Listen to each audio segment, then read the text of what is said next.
Colin with JDK. Yesterday we had a great video conferencing session.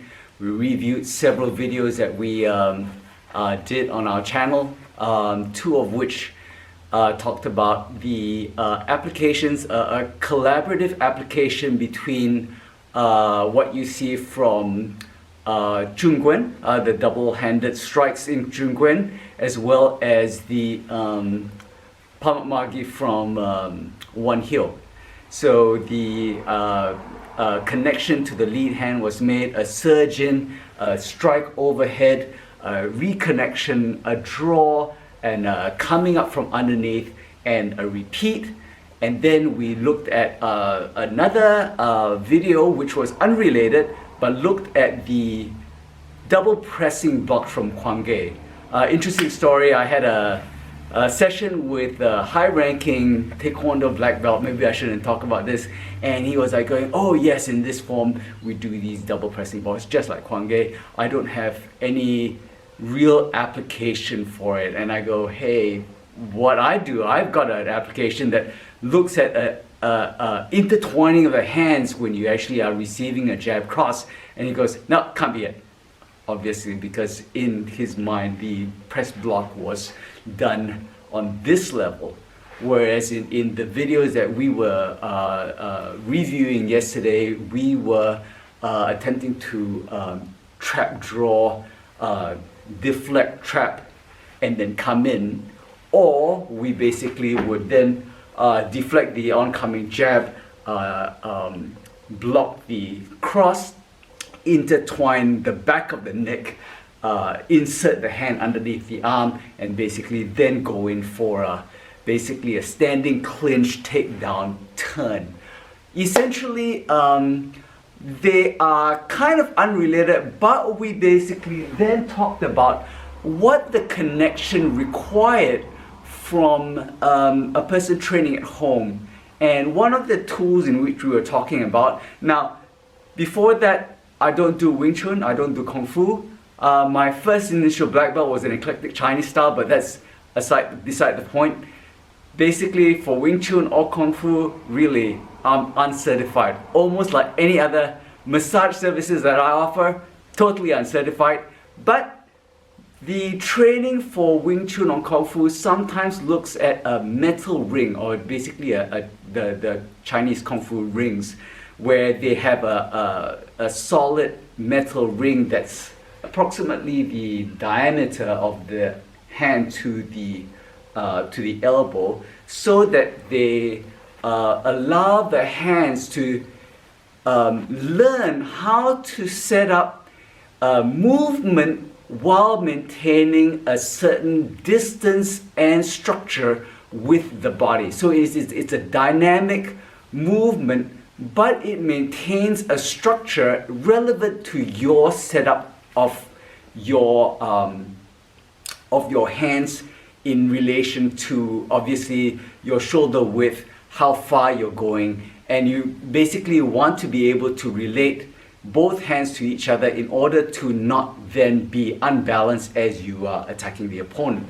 So the rings, if I'm doing this correctly, and if you can see from this angle, allows your hand to work on a certain level rather than basically then kind of overstretching yourself. So you're rotating the hands in this way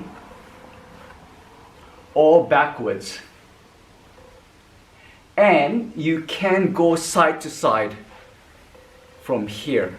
And this was the Kwangge drill that we were looking at, where I take that lead hand, trap it with the back of my hand, take the other cross, and basically then parry, deflect, trap, and come in with this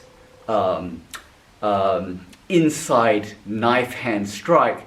And sometimes when you're drilling it in the air, you don't relate the pattern with the kind of connectedness that you need to look for with hands receiving an opponent's strike or receiving an opponent's arm, and making sure that you are connecting your structure with your opponent. So it's not always that I'm at a mid to long range distance, closing it, flicking a strike and pulling it back. Sometimes I'm up close and the strikes are continuous and trying to pummel you, trying to control you, trying to grab you, and trying to affect your structure. So as I look at, for instance, these movements, sometimes in a relaxed pattern, you don't get the advantage of feeling how those movements that you're setting up relate to what happens when you are engaged and crossing hands with an opponent. And this belt helps you, and in fact it has some benefits, being a elastic resistance band. It has a few benefits that the metal ring doesn't have. For instance, the metal ring doesn't allow you to do things. So you can actually roll your hands this way, or you can turn your hands outwards, just like Bunkai, right? So you could basically trap, press, come in, take the cross, trap it again, press it down, and come in for a strike. Where the metal ring doesn't allow you, what the metal ring doesn't allow you to do is, once you have this hand here trapping and pressing onto the opponent, the metal ring doesn't allow you to then surge in and do that. So you have practices of the metal ring where you are coming in from one side and then surging in. So you got the connection here and you're surging in. Whereas the elastic band, if your hands were like this and you were practicing those motions, right, you could then basically make and feel that connection and then surge in with this hand. What the training aid helps you to do is to make sense of what happens when you don't have the connection. So at this moment in time, I've got connection for both hands. I've got the connection, the press, the reception of the secondary tool. What happens is, as I'm practicing, this should actually be part of my psyche. I'm actually looking for the link between his hands and my hands. So if I make that connection, and if I don't have connection on this hand, then this hand needs to seek a connection with something else. So if I have that lead hand, and if I am a thinking man, and if I don't have connection with that hand, it is a secondary tool that's going to come for me. I need to then seek that connection with that secondary tool before I re-engage with him.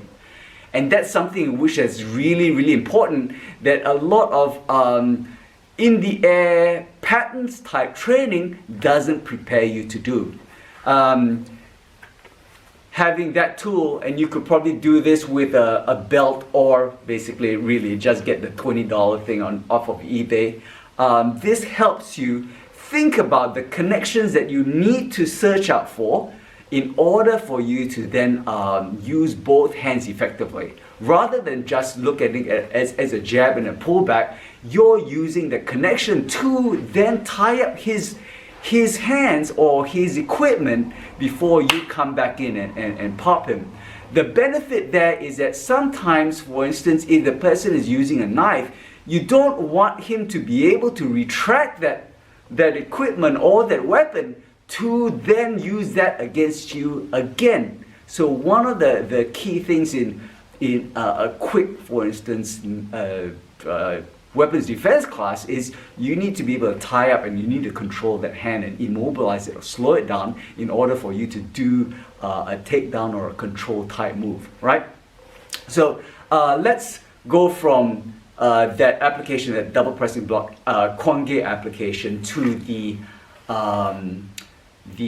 one heel Zhongguan drill that we were doing. So we were going in for either the surge in or the retraction, and that depends on how far you are away from the opponent or what he's doing to you. It's all in relation. So I could be sucking that strike back in with basically kind of a mid-high cover, which is basically the flight path of a full complete upper block.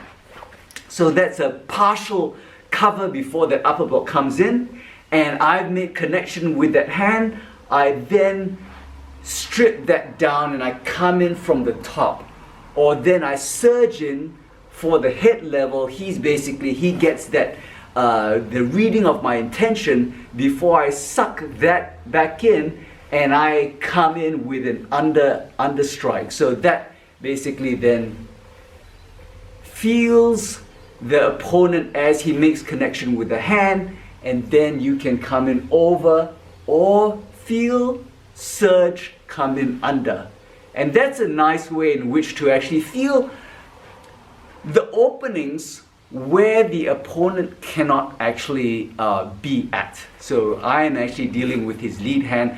I'm connecting with the lead hand. I'm going either above or below, dependent on obviously the holes or loopholes available to me. And that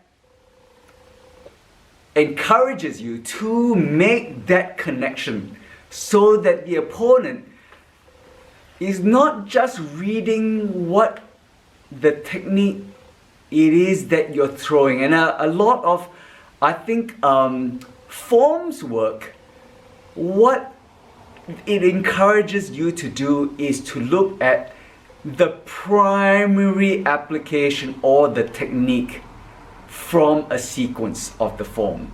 And I think that's a very kind of a low level way of looking at a form.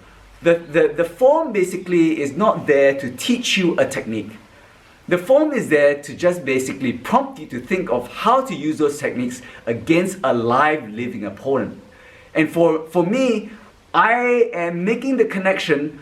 I'm not just trying to send a technique over and above his hand. I am making the connection. I surge into his face before I read whether or not to strip his hand down and punch him in the face or come in from underneath. This connection and a surge into his face is as important as the second or third strike that I am doing onto the opponent. It is messing him up. It's to go to his upper dantian or to his center line. I want to own his perception. I want to own his awareness, his center line, his sensitivity. I want to occupy him in order for me to then choose what best I want to follow up with. So as I move in with either an intercept, I push forward to his eye level, he pulls back or he kind of contracts his body. Then I choose whether I want to go to the floating ribs or I want to come over the arm. And I basically am reading it based off of where he's looking at, where his body is moving. So it's not really, hey, what can the form teach you to do? It is the form has taught you to do several things. We need to actually use training aids or methodology to teach you how to make the right decision on to how to choose between those options to mess this guy up. And that's a very important distinction. Now where's my belt? Yeah, there again. So again, so you can go ahead and use these to then block, skip here, strike, reach in, take down, come back in here, right? That is another way of seeing, and what I picked up, what I was mentioning before was that the partial movement up into the full strike or block, whatever you may want to call it, is also relevant to your ability to deal with certain things. Some people say, oh hey Colin, your stuff looks like Wing Chun. I'm like going, all I'm doing is I'm focusing on sometimes the center line, the close-in strikes from the shoulder line. I'm not doing Wing Chun because I don't learn Wing Chun. I don't have to force myself into a very tight, very center line within the shoulder focus. That's not my training methodology or my fighting style. The way in which I look like Wing Chun is only because at a certain range and a certain relation or transaction with the opponent, it looks approximately like Wing Chun, but that's not my system. My system basically is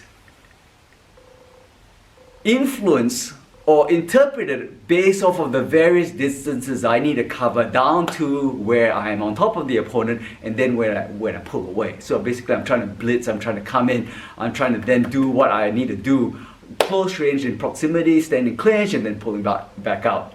But otherwise, I mean, all this basically it informs the other bits of your technique. In hardstyle, is always like, what's the end point? What's that end point do? But before that end point comes, all of this, that is goodness that we don't typically maximize. For instance, what does all this mean? I mean, all of this, for instance, here, all of this basically gives you the ability to shift and come in, and makes you a much harder target, because people would look at you and calibrate on a certain target, and as you shift, you're robbing them of that chance to actually lay that strike in, because they've got to then recalibrate whilst you are then countering and then firing off weapons from any different directions, because you are training for any movement to be the weapon. And I'm not talking about just the end bit of that movement, I'm talking about any of the transitional flight path movements, because so long as your hand is up, all the strike should be is the center of gravity surging forward to the opponent. So it's not really the hand that's up that strikes the opponent. It is your center of gravity as you drive it forward to the opponent. And that's one of the big things about hardstyle. It's your linear acceleration. It doesn't matter how slow that acceleration is, but that acceleration, that means from either a still position in three-dimensional space, has to go towards the opponent. I am destroying him. Obviously, there's other analogies or protocols that you're doing, but otherwise that's one of the things in which hardstyle does. I need to, wherever my hands are, then use that as the tool.